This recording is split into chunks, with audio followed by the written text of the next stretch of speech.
ప్రభుత్వం అధికారులు కార్మికుల సమస్యలు పట్టించుకోకపోవడం వల్లే ఫిబ్రవరి 12 దేశవ్యాప్త సమ్మెలో కార్మిక వర్గం పెద్ద ఎత్తున పాల్గొని తమ అసంతృప్తిని తెలిపారని సిఐటియు నాయకులన్నారు. ఈ సందర్భంగా సిఐటియు జిల్లా అధ్యక్ష కార్యదర్శులు దువ్వా శేషబాబ్జీ, చెక్కల్ రాజ్ కుమార్, కోశాధికారి మలక రమణలు మాట్లాడుతూ జాతీయ సమ్మె సందర్భంగా జిల్లా అంతటా కార్మిక సర్వే నిర్వహించామని, అనేక దిగ్భ్రాంతికరమైన అంశాలు మా దృష్టికి వచ్చాయని అన్నారు. అన్నవరం దేవస్థానంలో గత 20 ఏళ్ల నుండి పనిచేస్తున్న శానిటేషన్ కార్మికులను నూతనంగా వచ్చిన కాంట్రాక్టర్ 50 ఏళ్ల వయసు దాటిన వారిలో ఇప్పటికే 40 మందిని తొలగించారని, మరో 30 మందిని నెల రోజుల నుండి డ్యూటీ నిలుపుదల చేసిన జిల్లా యంత్రాంగం, ప్రజా ప్రతినిధులు గాని పట్టించుకోవడం లేదని తెలిపారు. Rock ceramics, Pattabhi agro, Kakinada seaport నందు స్థానికులను తొలగించి మైగ్రేషన్ వర్కర్లతో పనులు చేయించుకోవడం పెరిగిందన్నారు. వలస వచ్చిన కార్మికుల పరిస్థితులు కూడా దుర్భరంగా ఉన్నాయని, ఒకే రూమ్ లో 20 మంది కార్మికులను ఉంచి పని చేయించుకుని వలస కార్మికుల చట్ట ప్రకారం కనీస మౌలిక సదుపాయాలు కూడా అందించడం లేదన్నారు. కాకినాడ సీపోర్ట్ లో పనిచేసే కార్మికులకు కనీసం మంచినీటి సౌకర్యాలు, భోజన వసతికి వాహనాల పార్కింగ్ కు లేవన్నారు. కాకినాడ షాపింగ్ మాల్స్ లో పనిచేసే కార్మికులకు కూర్చునేందుకు లేదని, 12 గంటలు పని చేయించుకుంటూ 8 గంటల వేతనాన్ని కూడా చెల్లించడం లేదని తెలిపారు. జిల్లాలో అనేక పరిశ్రమలు మూసివేయడం పెరిగిందని, కేరళ యాజమాన్యంలోని జీడిపిక్కల పరిశ్రమలు మొత్తం మూతపడ్డాయని, సామర్లకోట షుగర్ ఫ్యాక్టరీ, చిన్నంపేట జీడిపిక్కల పరిశ్రమకు ప్రత్యామ్నాయం చూపకుండా మూసివేయడంతో వేలాది మంది కార్మికులకు ఉన్న ఉపాధి పోయిందన్నారు. ఉచిత బస్సు వల్ల జిల్లా వ్యాప్తంగా ఆటోలపై ఆధారపడిన డ్రైవర్లకు ఆదాయం పడిపోయిందని, దీంతో కిస్తీలు కట్టలేక ఫైనాన్సర్స్ వేధింపులు పెరిగాయని, తక్షణం ప్రభుత్వమే రుణాలు మంజూరు చేయడం వల్ల ఆటో కార్మికులను ఆదుకోవాలని డిమాండ్ చేశారు. గిగ్ వర్కర్లు రోజంతా కష్టపడినా 500 దాటి ఆదాయం రావడం లేదని, తక్షణమే ప్రభుత్వమే ఆన్లైన్ యాప్ ని ఏర్పాటు చేయడం ద్వారా వారికి ఆదాయాన్ని పెంచాలని కోరారు. అసంఘటిత రంగ భవన నిర్మాణ కార్మికులకు అనేక ప్రమాదాలు జరుగుతున్నాయని, అందుకు పరిహారం చెల్లించాల్సిన సంక్షేమ నిధిలో 3000 కోట్లు మూలుగుతున్నా ఒక్క కుటుంబాన్ని కూడా కూటమి ప్రభుత్వం వచ్చిన తర్వాత ఆర్థిక సహకారం అందలేదని విమర్శించారు. ప్రభుత్వం అధికారులు కార్మికుల సమస్యలు పట్టించుకోకపోవడం వల్లే ఫిబ్రవరి 12 దేశవ్యాప్త సమ్మెలో కాకినాడ కార్మిక వర్గం పెద్ద ఎత్తున పాల్గొని తమ సంతృప్తిని తెలిపారని అన్నారు. కాకినాడ జిల్లాలో ఉన్న కార్మిక సమస్యలపై డిప్యూటీ సీఎం పవన్ కళ్యాణ్ దృష్టి పెట్టి వారి సమస్యలను ప్రశ్నించాలని అన్నారు. ఈ సమావేశంలో సిఐటియు జిల్లా కార్యదర్శి చంద్రమల్ల పద్మ, వర్కింగ్ కమిటీ సభ్యులు మేడిశెట్టి వెంకటరమణ పాల్గొన్నారు. త్వరలోనే ఇదంతా పరిష్కారం చేస్తాం అని అన్నాడు ఆయన. ఆ త్వరలోనే అనే పదానికి మరి అర్థం ఎన్ని నెలల్లో, మరి ఇప్పటికి 1.5 ఏళ్లు దాటిపోయింది. ఈ జిల్లాలో కూడా పంచాయతీ కార్మికులు ఎవరికి కూడా వేతనాలు సకాలంలో రావట్లేదు. 5 నెలలు 6 నెలలు బకాయి ఉన్నాయి. ఆయన రాష్ట్రానికే డిప్యూటీ సీఎం. ఈ జిల్లాలో కూడా అదే సమస్య కొనసాగుతుంది. సత్వరం పరిష్కారం చేస్తారని చెప్పి ఆశిస్తున్నాను. రెండోది అంటే, నా చిన్నతనంలో మున్సిపల్ టీచర్లు కూడా వేతనాలు అందేవి కావు. వాళ్ళకి మున్సిపాలిటీయే ఇవ్వాలి.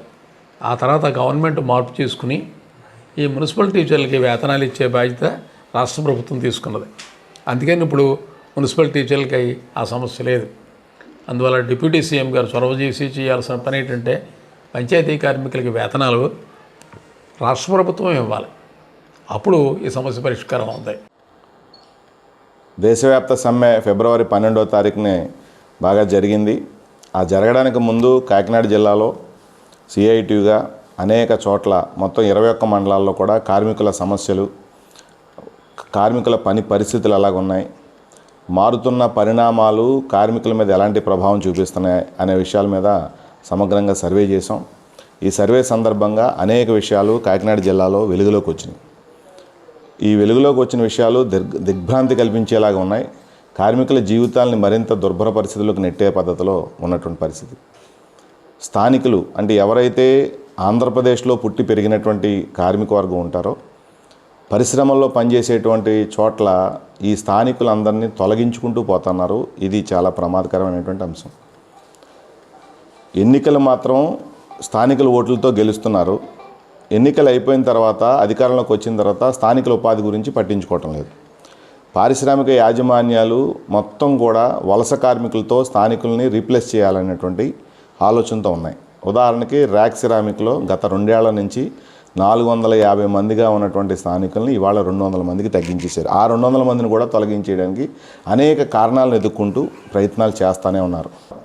అన్ని చోట్ల ఉచిత బస్సు వల్ల మా ఆదాయం పడిపోయింది, సగానికి సగం పడిపోయింది.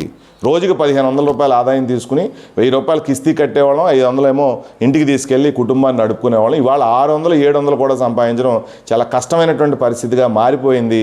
దీంతో మేము కిస్తీలు కట్టలేకపోతున్నాం, ఫైనాన్షియల్ వేధింపులు పెరిగిపోతున్నాయని చెప్పి ఆటో కార్మికులు చెప్తున్నటువంటి పరిస్థితి. మరి వాళ్ళకి ఏం చేయాలి ప్రభుత్వం అంటే, ప్రభుత్వమే రుణాలు అందించేందుకు ఏర్పాటు చేయాలి. ఫైనాన్షియల్ వేధింపులు ఉన్నప్పుడు కలగజేసుకుని మారటోరియం ప్రకటించి ఈ పరిస్థితి చక్కదిద్దేంత వరకు కూడా వాళ్ళ నుంచి రుణాలు వసూలు చేయడం అనేటువంటిది కొంత వెసులుబాటు కల్పించే ప్రయత్నం ప్రభుత్వం చేయాలి. కానీ అలాంటి ప్రయత్నం ఏమీ ప్రభుత్వం చేయటం లేదు.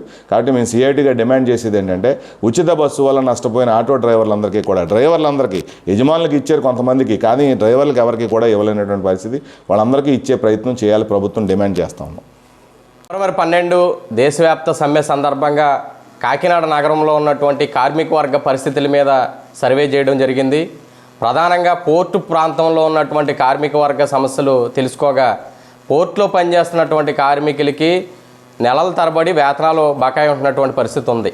మరొకటి, వాళ్ళ పని చేసే చోట కనీసం తాగడానికి మంచినీళ్ళు సౌకర్యం కూడా ఏర్పాటు చేయట్లేదు. వీళ్ళు ఏదో తాగడానికి మంచినీళ్ళు బాటిల్ పట్టుకెళ్తున్నారు తప్ప అక్కడ ఆ బాటిల్ అయిపోతే మంచినీళ్ళు ఏర్పాటు కూడా ఉండట్లేదు.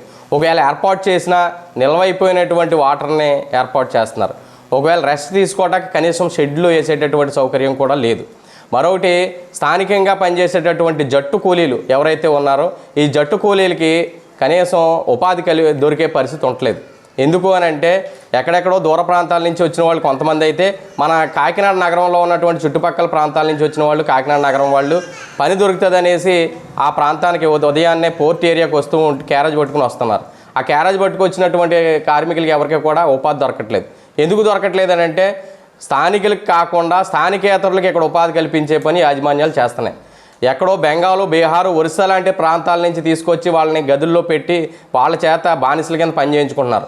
వాళ్ళైతే వేతనం అడగరు, వాళ్ళైతే తిండి అడగరు. వాళ్ళకి ఏదో బంగాళదుంపలో ఏదో కొంత పిండి ఇస్తే వాళ్ళు ఆ తిండికి తినేసి పని చేస్తారు. కానీ మనకు స్థానికంగా ఉన్న వాళ్ళకి మాత్రం ఉపాధి అనేటువంటి దొరక్క అక్కడ వేచి చూసి వెళ్ళిపోయినటువంటి పరిస్థితి ఉంది. ఎన్నిసార్లు వెళ్ళినా స్థానికులకి ఉపాధి దొరకట్లేదు అనేటువంటి ఇష్యూ చాలా పెద్ద ఎత్తున కార్మికులు చెప్తూ ఉన్నారు. దీని మీద స్థానికులుగా ఉన్నటువంటి ప్రజాప్రతినిధులు కూడా ఒక పునరాలోచన చేయాలి. ముందు మన ఇల్లు చక్కబెట్టుకున్న తర్వాత మాత్రమే ఇతరులకు పని కల్పించాలి తప్ప, ఇంట్లో ఉన్న వాళ్ళకి తిండి లేకుండా, వాళ్ళకి పని లేకుండా ఉంటుంటే వాళ్ళకి కనీసం పని దొరుకుతుందా లేదని పరిశీలన కూడా చేయకుండా ఉండడం అనేటువంటిది మంచిది కాదనేటువంటిది పునరాలోచన చేసి స్థానికంగా ఉన్న వాళ్ళకి ముందు ఉపాధి దొరికిన తర్వాత ఇతరులకు ఉపాధి కల్పించాలని ప్రధానంగా మేము కోరుతూ ఉన్నాం.